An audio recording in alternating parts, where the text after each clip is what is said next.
lalu ada teman saya yang tanya ke saya, Mbak Nafilah, kebetulan anak ini memang baru hijrah gitu ya, baru belajar Al-Quran, baru baca-baca.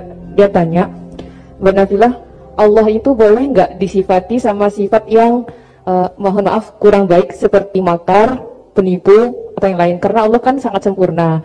Dan dia kebetulan waktu itu dia lagi menyebutkan ayatnya ke saya yang wayam kuruna wayam kuruna gitu.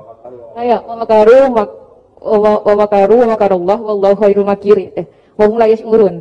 Nah, di situ dan di surat Al-Anfal juga ada ayat yang tentang Allah itu sebaik-baiknya tipu daya gitu, mempunyai tipu daya yang sebaik-baiknya. Nah, itu kan menunjukkan kalau Allah itu punya sifat tipu daya. Jadi dia waktu itu agak ngotot ke saya, berarti Allah juga bisa dong disifatin sama sifat yang jelek-jelek yang seperti itu, Mbak Nafilah, gitu katanya. Menurut antum itu gimana? Saya juga masih belum jawab sampai sekarang pertanyaannya teman saya itu, karena saya masih bingung gitu. Jadi saya tanya sama Gus gitu, mungkin ada pencerahan gitu buat saya menjawab gitu. Terima kasih. Assalamualaikum warahmatullahi wabarakatuh. Itu begini ya, jawab seperti itu rileks saja. Yang jelas jenengan harus terima kasih sama yang tanya, nganggep jenengan pinter gitu. Sampai tanya itu berarti nganggep jenengan pinter. Itu satu prestasi, itu orang nggak semua orang ditanya itu. Itu begini ya kalau dalam ilmu balaghah. Makanya saya ini kan pengajar ya, pengajar fikih juga pengajar balaghah, juga pengajar tasawuf, pengajar mantik. Kalau di pesantren kan memang semua itu diajarkan Pak Fatullah. Ini juga dulu mondok di buyut-buyut saya di Kudus itu, di pondok tertua di Kudus buyut saya. Makanya hormat saya itu bukan karena beliau punya etika, memang aturannya harus hormat. Saya juga harus hormat beliau karena beliau rektor, ya sudahlah saling menghormati. Bapak itu kalau sama penanya itu hormat, ditanya, dia sudah sopan. Jadi kita harus menghormati orang sopan. Yang tanya hormat ke kita karena kita dianggap alim, kita hormat sama penanya karena orang sopan. Mau tanya itu juga gengsi. Masa dokter tanya itu kan ribet kan? Saya kemarin ditawani di Unisula, masih dikasih dokter honoris causa. Kenapa Gus gak mau? Saya takut kalau masuk neraka, masa dokter masuk neraka kan? Kan ya tidak lucu juga itu. Akhirnya dokter-dokter itu, iya saya udah pernah kepikiran ya. Akhirnya mereka terus mau bertakwa, udah Gus kita harus takwakan mahal dokter masuk neraka. Oh begini jawabnya ya. Semua ilmu itu harus kita pelajari karena melihat sisi ekstrimnya, sisi buruknya. Ya saya ulang lagi ya. Ilmu itu harus Anda pelajari karena melihat sisi ekstrimnya, sisi buruknya kalau kita tidak tahu. Sehingga dengan cara itu kita tahu secara serius. Misalnya nikah sekali gak sah, kategorinya zina. Kenapa anak angkat dilarang oleh Islam? Saya ulang, kenapa anak angkat dilarang oleh Islam? Kalau mau baik-baik saja, tapi gak perlu ada anak angkat. Kenapa? Sekali perempuan ini tadi ditulis misalnya binti Fathul Wahid, binti Bahauddin, itu nanti di KUA itu dikira itu walinya. Padahal hakikatnya tidak walinya. Maka enggak. Nah, ketika ini menikahkan, nikahnya sah enggak? Enggak kan? Karena dinikahkan oleh orang yang hakikatnya tidak walinya, itu satu. Sisi ekstrim kedua adalah ini nyata pernah terjadi. Anak ini kuliah terus pacaran. Ternyata pacaran sama kakak kandungnya. Jadi itu ceritanya ada anak dari Bojonegoro tipe anak angkat sama orang Jakarta. Singkat cerita sama-sama dewasa kuliah. Sampai pacaran sampai mau kawin. Nah, pas mau kawin itu yang lamar adalah Pak D-nya. Pak D yang Bojonegoro datang ke Jakarta. Terus dia ngerti, ini kok rumah yang dulu saya titipin ponakan saya. Ternyata itu adik kandung. Karena si adiknya tadi pakai binti langsung yang Jakarta, sehingga anak Bojonegoro perasaannya pacaran sama anak Jakarta. Nah, di sini kelihatan betapa hebatnya Islam ketika benar-benar melarang anak angkat dengan makna menasabkan. Kalau dengan makna kasih sayang nggak apa-apa ya, tapi kalau dengan makna menasabkan nggak boleh. Paham ya? Karena ada sisi ekstrim nanti bahayanya tadi. Terus, lah ilmu balaghah juga gitu. Di antara ilmu sisi ekstrimnya ilmu balaghah adalah kalau kamu tidak memahami balaghah, maka kamu akan mengatakan Quran ini bohong. Karena kamu tidak tahu tasbih itu apa. Terus misalnya gini. Allah memaklumatkan di Quran bahwa orang kafir itu sumum bukmun umyun. Sumun artinya itu budak, ketuli. Bukmun artinya bisu. Umyun artinya buta.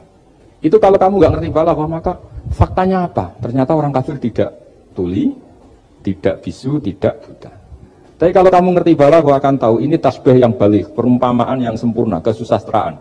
Jadi kalau orang muji Nabi itu nggak boleh bilang anta kesamsi, itu kurang keren. Kamu ibarat matahari, kurang keren. Kafnya dibuang, anta samsun, anta bedrun. Kamu matahari, kamu rembulan. Nah, kalau orang sedang pacaran itu kalau bilang kamu ibarat bunga, itu kurang keren. Wah kamu ya bunga saya itu kan keren kayak. Nah itu balaghah. Nah, di antara balaghah itu ada namanya wal ityan bil kalimah lil musyakalah. Jadi mendatangkan kalimat bukan dengan makna semestinya tapi lil musyakalah. Musyakalah itu perimbangan. Wa makaru wa makarallah. Mereka bermakar dengan tipu daya. Wa makarallah, dan Allah pun melakukan itu. Berarti Allah menipu daya mereka. Ya enggak. Kalau dilakukan orang baik itu namanya kecerdasan. Tapi kalau dilakukan orang dolim itu namanya tipu daya. Jadi misalnya gini, ada orang bikin alarm supaya maling itu terdeteksi atau pakai CCTV, itu namanya kecerdasan. Tapi kalau maling pakai CCTV untuk kalau nyolong, ngerti pergerakan yang punya rumah. Jadi sama-sama melakukan itu, tapi beda. Sama mati juga gitu. Ketika kita pecundang, matinya mati sangit gitu. Tapi ketika kita pahlawan, matinya mati syahid. Artinya ya sama-sama mati. Nah, di balaghah itu ada istilah musyakalah. Musyakalah itu, ayat itu sebenarnya banyak Pak. Ada yukhadi'una waha wa huwa khadi'uhum. Wa yamkuruna wa yamkuruwah wa makaru itu banyak. Jadi di antara sisi yang harus kita pelajari dari ilmu balaghah adalah kalimat itu banyak yang tidak semestinya. Ya tadi, misalnya kita bilang, coba kamu jalan dulu. Kalau kita bawa mobil, maksudnya mobil itu jalan, kita duduk. Tapi kalimatnya tetap, sudah kamu jalan dulu. Naik mobil kok dibilang jalan. Jadi berdiri juga gitu. Ya yuhal muddathir kum fa'anzir. Kum berdirilah kamu. Berdiri maknanya mengurus sesuatu yang serius. Itu orang Arab bilang berdiri. Sehingga disebut wayuki munas sholat. Dan mereka mendirikan sholat. Apa semua sholat itu bentuknya berdiri. Nah, menurut Cangkem Elek kan protes. Makanya begitu juga sholat. Sholat itu harus menghadap kiblat. Yang benar aja. Kalau pas sujud menghadap apa juga? Menghadap tanah kan? Jadi kalau nurutin bahasa ini nggak ada yang benar gitu. Maka berhati-hatilah dalam bahasa. Karena bahasa itu nggak jelas. Kalau kamu sedang senang istri kamu dibilang gini, wah saya cinta kamu karena kamu cantik. Harusnya isinya tersinggung. Artinya gini, berarti suatu saat kalau saya jelek Anda sudah tidak cinta. Kebetulan para istri tidak pintar sehingga dipuji gitu ya senang. Sebetulnya itu tidak pujian, itu bahaya itu. Berarti dia mencintai saya sejauh saya masih cantik. Kalau enggak ya sudah macam-macam. Dan ya rata-rata macam-macam betul itu. Artinya bahasa itu nggak usah dimaknani. Makanya saya kemarin bilang sama Pak Rohidin itu, Bu ya UI itu kalau ngaji misalnya Bukhari dengan pemaknaan ulama. Karena maknani bahasa ini satu pekerjaan yang kalau tidak ulama tidak bisa. Apalagi bahasanya Rasulullah SAW. Bahasa itu susah. Dalam keseharian saja kita maknani susah, apalagi bahasanya Quran dan hadis. Ya contoh paling gampang gitu. Wa yuqimuna sholat, mendirikan sholat. Kita berdiri tegak demi bangsa ini. Memangnya perang harus berdiri, kadang harus tiarap kan? Jadi bahasa itu selalu sering kalau di balaghah disebut hakikat dan majas. Ada makna hakikat, ada makna. Dan itu harus kita kaji. Kalau enggak ya fatal, memang hasilnya fatal. Kalau enggak ya. Makanya saya dulu ketika ngaji itu ya banyak santri yang agak kurang ajar betul. Sampai sang urajana gini Pak, Anda orang teknik pasti tahu. Gus, soft paling baik itu yang mana? Soft awal kata saya. Baru agak baik kedua, ketiga. Ya kalau gitu gampang Gus, masjid tuh bikin selatan utara, semuanya soft jadi awal. Selagi bentuknya barat timur pasti ada dua tiga. Paksa mereka di soft awal dengan desain masjid selasa utara apa? Bukan panjang ya, selatan utara sehingga semuanya di soft awal. Terus dia tanya lagi, lalu soft paling baik mana? Yang sisi kanannya imam ini urutannya. Ya sudah imamnya letakkan paling selatan. Sehingga semua makmum posisinya di kanan. Ya kalau itu ajuran Islam ya didesain sak bangunannya. Ribet gitu. Coba kalau kamu jadi kiai ditanya gitu mangkel apa enggak? Oh ini kurang ajar betul orang ini.